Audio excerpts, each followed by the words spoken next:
కైలాష్ పర్వతం మన mount Everest ఎత్తు 8,850 మీటర్లు. ఇప్పటి వరకు ఆల్మోస్ట్ 4,000 మంది వరకు దీన్ని పైకి ఎక్కిన వాళ్ళు ఉన్నారు. కానీ మౌంట్ కైలాష్ ఎత్తు మాత్రం కేవలం 6,638 మీటర్లు మాత్రమే. మౌంట్ ఎవరెస్ట్ కన్నా సుమారు 2,000 మీటర్లు తక్కువే. కానీ ఇప్పటి వరకు కూడా ఒక్కరు కూడా ఈ పర్వతాన్ని ఎక్కలేకపోయారు. ఎక్కడానికి ట్రై చేసిన వాళ్ళు కూడా మధ్యలోనే భయపడి వెనక్కి వచ్చేసారు కూడా. భయపడకుండా ముందుకు వెళ్లిన వాళ్ళు తిరిగి వెనక్కి రాలేదు. కురుక్షేత్రంలో గెలిచిన మహాశక్తివంతులైన పంచపాండవులు కూడా అందరూ కైలాస పర్వతం ఎక్కడానికి ట్రై చేసిన వాళ్లే. కైలాస పర్వతం ఎక్కడానికి ట్రై చేసి దారిలోనే చనిపోయారు. కేవలం ఒక్కరు మాత్రం ఎక్కగలిగారు. హిమాలయాల మధ్యలో ఉన్న కైలాస పర్వతంలో ఎన్నో రహస్యాలు, ఎన్నో తంత్ర మంత్రాలు ఉన్నాయి. ఎన్నో మతాలు దీన్ని పూజిస్తారు, పవిత్రంగా చూస్తారు. అలాంటి కైలాస పర్వతం గురించి ఈ రోజు మన వీడియో. ఫ్రెండ్స్, మాకు వీడియో చేయడానికి చాలా సమయం పట్టింది. మీరు లైక్ చేసి కొంచెం మోటివేట్ చేయండి. ఈ కైలాష్ అనే పేరు సాంస్క్రిట్ లో కైలాస నుండి వచ్చింది. సాంస్క్రిట్ లో దీని మీనింగ్ క్రిస్టల్ అని. ఈ నేమ్ కి రిలేటెడ్ గా ఉన్న విష్ణు పురాణంలో ఒక డిస్క్రిప్షన్ లో ఈ మౌంటైన్ కి ఉన్న 4 సైడ్స్ 4 టైప్ ఆఫ్ మెటీరియల్స్ తో చేశారని చెప్తారు.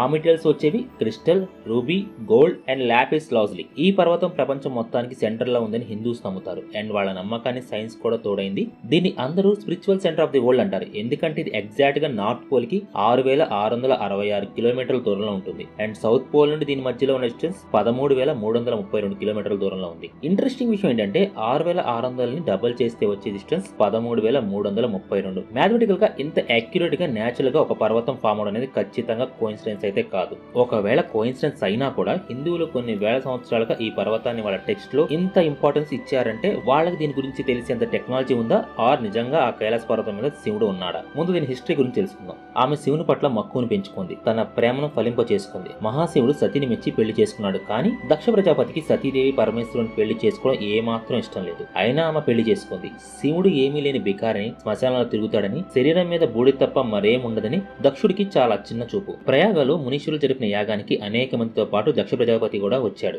ఆయన్ను అందరూ సాధారణంగా ఆహ్వానించి మాట్లాడారు. కానీ మహాశివుడు మౌనముద్రలో ఉండి దక్షుణ్ణి పట్టించుకోలేదు. అది దక్షునికి తీరని అవమానంగా తోచింది. బికారైన అల్లుడికి ఎంత అహంకారం ఏంటని ఆగ్రహించాడు. కోపావేశంతో విపరీతంగా నిందించాడు. దాంతో నందీశుడు కోపం ముంచుకొచ్చి దక్షుని శపించాడు. అప్పుడు దక్షుడు రుద్రగణాలకు తిరిగి ప్రతిశాపం పెట్టాడు. అయినప్పటికీ దక్షుడు కోపం తీరలేదు. శివుణ్ణి అవమానించేందుకు పనిమాల మహాయజ్ఞం ప్రారంభించాడు. ఆ యజ్ఞానికి అందరూ ఆహ్వానించాడు. కానీ కూతురు సతీదేవిని అల్లుడిని పిలవలేదు. తండ్రి యజ్ఞం తలపెట్టిందే శివుణ్ణి పరాభవించేందుకని సతీదేవికి తెలియదు కదా. తమను యజ్ఞానికి పిలవలేనందుకు బాధపడింది. కానీ పుట్టింటి వాళ్ళు పిలిచేదేంటని తనకు తానే సర్దు చెప్పుకొని వెళ్ళడానికి డిసైడ్ అయింది సతీదేవి. అప్పుడు పరమేశ్వరుడు, సతీ, నీ తండ్రి నన్ను కాదు కదా, కనీసం కూతురుని నిన్ను కూడా పిలవలేదు. పిల్లలను పేరంటానికి వెళ్ళడం తగ్గదు. వెళ్తే నీకు పరాభవం తప్పదు అంటూ వారించినా వినకుండా నచ్చజెప్పి వెళ్ళింది. తీరా సతీదేవిని ఎవరూ ఆదరించలేదు. కనీసం పలకరించనైనా లేదు. పైగా మహాశివుడు చెప్పినట్లుగానే పిల్లలను పేరంటానికి తగదంటూ వచ్చావంటూ అపహాస్యం చేశాడు. అంతకు మించి శివుడిని తోలనాటి నలుగురు ముందు ఘోరంగా హేళన చేశాడు. సతీదేవి అవమానం తట్టుకోలేకపోయింది. యజ్ఞగుండంలో దూకింది. సతీదేవి ఆత్మాహుతి చేసుకున్నట్లు తెలిసి మహాశివుడు కోపంతో ఊగిపోయి తన జటాచూట నుంచి ఒక చుట్టును తీసి విసిరి కొట్టాడు. అందులోంచి వీరభద్రుడు భద్రకాళి ఉద్భవించి దక్షుని సంహరించారు. కానీ తను ఎంతగానో ప్రేమించిన తన భార్య లేకపోవడంతో శివుడు చాలా దిగ్భ్రాంతికి లోనయ్యాడు. దీంతో ఈ ప్రపంచంతో బంధాన్ని తెంచుకుని ఎవరితోనూ సంబంధం లేకుండా హిమాలయకు వెళ్లిపోయాడు. అక్కడ ధ్యానం చేసుకుంటూ కాలం గడుపుతూ ఉన్నాడు. సన్యాసిగా మారిన శివుడు మళ్లీ ఈ ప్రపంచంలోకి రావడానికి దేవుళ్ళందరూ ఆదిశక్తి అయిన సతీదేవిని మళ్లీ జన్మించాలని ప్రార్థించారు. అప్పుడు సతీదేవి మరుజన్మలో హిమవంతుని కూతురిగా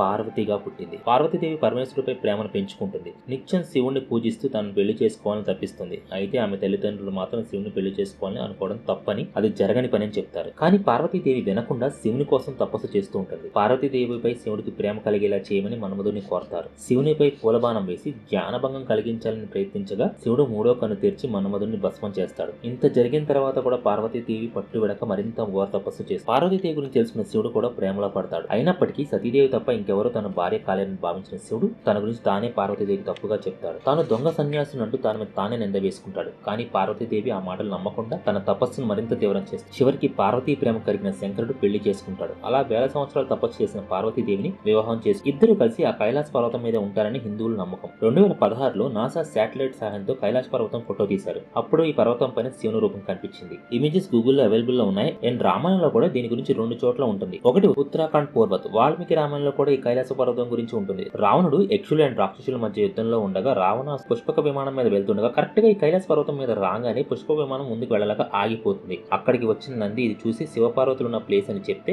రావణుడు గర్వంతో నీ ముఖం కోతిలా ఉందని నందిని అంటాడు. అప్పుడే నంది నిన్ను ఆ కోతిని నాశనం చేస్తాయని శపిస్తాడు. రావణాసుడు అవేం పట్టించుకోకుండా ఆ పరమశివుడు ఉన్న పర్వతాన్ని ఎత్తి పక్కన పడాలనుకుంటాడు. అది చూసిన శివుడు ఆ పర్వతం పైన బొటని వెలితో తొక్కితే కింద ఉన్న రావణుడి చేతులు దాని కింద ఇరుక్కొని గట్టిగా అరుస్తాడు. ఆ అరుపులు 3 లోకాల్లో వినిపించాయి. అంటే అప్పటి నుండి అతనికి రావణ అని పేరు వచ్చిందంట. రావణ్ అంటే the one who cries or terrifying cry అని మీనింగ్. ఇంకో ఇన్సిడెంట్ అండ్ ఎక్కడంటే మౌంట్ కైలాష్ దగ్గర 2 ఇంపార్టెంట్ లేక్స్ ఉన్నాయి. ఒకటి మానస సరోవర్, 2 రాక్షస్థాలు. మానస సరోవర్ ని గాడ్ లేక్ అంటారు. ఇందులో ఉన్న వాటర్ చాలా స్వచ్ఛంగా ఉంటుంది. పుణ్య సరస్సు అని కూడా అంటారు. 2 రాక్షస్థాలు డేమోన్ లేక్ అంటారు. ఈ లేక్ లో వాటర్ ముట్టుకున్న పాపమే నమ్ముతారు. అలా ఎందుకంటే రావణుడు శివుడికి తన భక్తి చూపిద్దామని అనుకున్నాడు. అండ్ శివుడి నుండి శక్తులు కూడా పొందాలనుకున్నాడు. తనకున్న 10 తలను ఒక్కొక్కటిగా నరుక్కుంటూ పోయాడు. తన తల నుండి పారే రక్తం ఏరులై పారింది. తన 9 తల నరుక్కున్న తర్వాత 10వ తల కూడా నరుక్కోబోతుంటే అప్పుడు శివుడు ప్రత్యక్షమై తన డెడికేషన్ చూసి శివుడు తనకు శక్తులు ఇచ్చేశాడు. అప్పటి నుండి ఆ రక్తం తడిచిన నేలలో ఉన్న లేక్ నే రాక్షస్ లేక్ అంటారు. ఈ లేక్ లో వాటర్ చాలా సాల్టీగా ఉంటుంది. అయినప్పటికీ ఎవరైనా ఈ లేక్ లో వాటర్ తాగితే వాళ్ళకి మానసిక ఇబ్బందులు ఫేస్ చేస్తారని, స్ట్రెస్ పెరిగి పిచ్చి వాళ్ళ బిహేవ్ చేస్తారని చెప్తారు. అండ్ ఈ కైలాస పర్వతం నుండి స్వర్గానికి దారి ఉంటుందని కొంతమంది నమ్మితే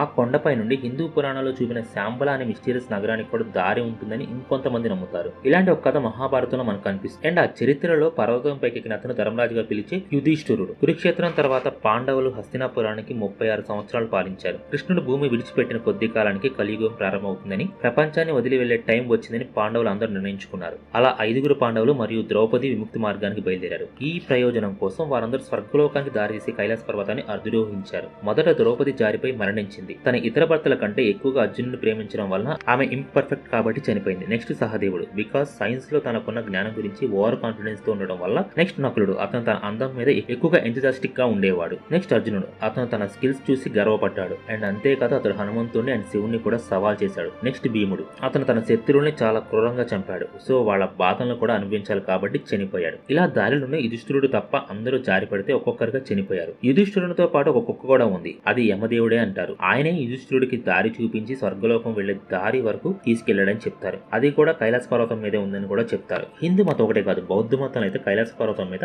చక్ర సంవర దెన్చాక్ బుద్ధ ఉంటాడని నమ్ముతారు. మిలారేప 1052 నుంచి 1135 అనే ఇంకో బుద్ధిస్ట్ టిబెట్ లో ఉన్న బాన్ రిలీజియస్ ప్రీచర్ నారో బాన్చూ ని ఛాలెంజ్ చేయడానికి వచ్చి ఇద్దరి మధ్య ఫైట్ జరిగింది. కానీ ఎవరు గెలిచారని తేలకపోవడంతో ఎవరు ముందు కైలాస పర్వతానికి వెళ్తారో వాళ్లే విన్నర్ అని ఒప్పందం చేసుకుని మిలారేప వెళ్లి వచ్చాడు పర్వతం పైకని వాళ్ళ టెక్స్ట్ లో ఉంది. జైనిజం స్క్రిప్చర్స్ అష్టపదిలో ఉన్న దాని ప్రకారం ఫస్ట్ జైన్ త్రితన్కార రిషభదేవ ఈ కైలాస పర్వతం మీద మోక్షాన్ని పొందారని చెప్తారు. చూసారు ఎన్ని కథలు కైలాస పర్వతంలో లింక్ అయి ఉన్నాయో. ప్రతి ఏటా 20,000 మంది కైలాస మానసరోవర యాత్రకి వెళ్తారు. కేవలం హిందువులే కాదు, వేరే మతస్థులు కూడా వస్తూ ఉంటారు. హిందువులు ఇక్కడ మానసరోవరం దర్శించుకుంటే మోక్షం దొరుకుతుంది అనుకుంటారు. ఇక్కడికి వెళ్లిన సందర్శకులు కైలాస యాత్ర వెళ్లి వస్తే వాళ్ళ ఏజ్, హెయిర్ నెయిల్స్ ఫాస్ట్ గా పెరుగుతుందని అంటారు. ఈ గ్రోత్ 2 వీక్స్ గ్రోత్ కి సమానం. అదే కైలాస పర్వతం చివరి వరకు ఎక్కే విషయానికి వస్తే ఇప్పుడు ఎక్కడం బ్యాన్. కానీ ఇంతకుముందు దీన్ని చాలా మంది ఎక్కి ప్రయత్నాలు చేశారు కానీ విఫలమయ్యారు. కైలాస ఇది న్యాచురల్ కాదు, ఎవరో దీన్ని బిల్డ్ చేశారు అని కూడా అంటారు. లైక్ పిరమిడ్ సుమారు 2000 కోట్ల సంవత్సరాల క్రితం ఏలియన్ సివిలైజేషన్ దీన్ని కట్టారంట. ఇది నేనంటున్నది కాదు, డాక్టర్ ముల్దేశం ఆయన మాటల ప్రకారం ఇది ఏమీ న్యాచురల్ పర్వతం కాదు, ఇది ఒక ఏన్షియంట్ మ్యాన్ మేడ్ పిరమిడ్ అని అంటారు.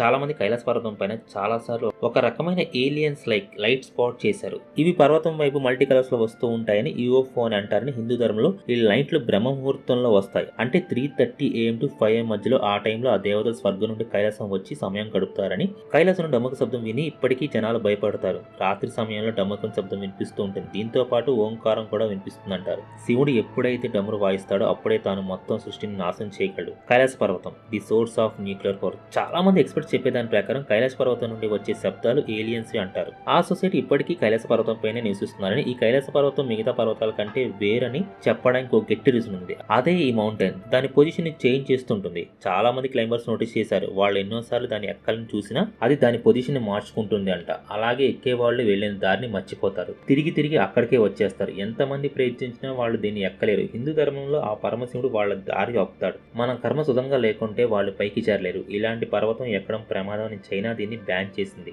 ఇండియా, చైనా, నేపాల్ బోర్డర్స్ కేవలం 100 కిలోమీటర్ల దూరంలో ఉంది ఈ పవర్ఫుల్ మౌంటైన్. అంతేకాదు దీని ఎడ్జ్ ని, అలాగే ఈ మౌంటైన్ డ్రోన్ తో కూడా షూట్ చేయకూడదు. Drone photography also ban. ప్రపంచంలో అతి పెద్ద మౌంటైన్ అయిన మౌంట్ ఎవరెస్ట్ ని ఇప్పటికీ 7,000 మంది కంటే ఎక్కువ మంది ఎక్కారు. అక్కడ పైకి వెళ్లే కొద్ది ఆక్సిజన్ తగ్గిపోతూ ఉంటుంది. అందుకే అది ఎక్కే వాళ్ళు ఆక్సిజన్ సిలిండర్ పట్టుకెళ్తారు. అదే కైలాస పర్వతం విషయానికి వస్తే ఇది దానికంటే 2000 మీటర్స్ చిన్నది. దీనిపైన ఆక్సిజన్ కూడా బాగానే దొరుకుతుంది. కానీ ఇప్పటికీ దీన్ని ఎవరు ఎక్కలేకపోయారు. చాలా మంది ధైర్యం చేసి ఎక్కాలని చూసినా వాళ్ళకి ఏదో సంకేతం వద్దు రావద్దన్నట్టు అనిపించి భయపడి కిందకు వచ్చేస్తారు. సో ఈ పర్వతం మీద మీ అభిప్రాయం ఏంటో కామెంట్ చేయండి. నిజంగా ఇక్కడ శివుడు ఉన్నాడా లేడా? అలాగే మీ ట్రావెలింగ్ ప్లాన్ లో కైలాస పర్వతం లేదా మానసరోవరం ఉందా? ఈ వీడియో నచ్చితే లైక్ చేయండి. ఇలాంటి మరిన్ని మిస్టరీస్ కోసం ఛానల్ సబ్స్క్రైబ్ చేసి బెల్ ని ఆల్ లో పెట్టుకోండి. Thanks for watching. Have a good day.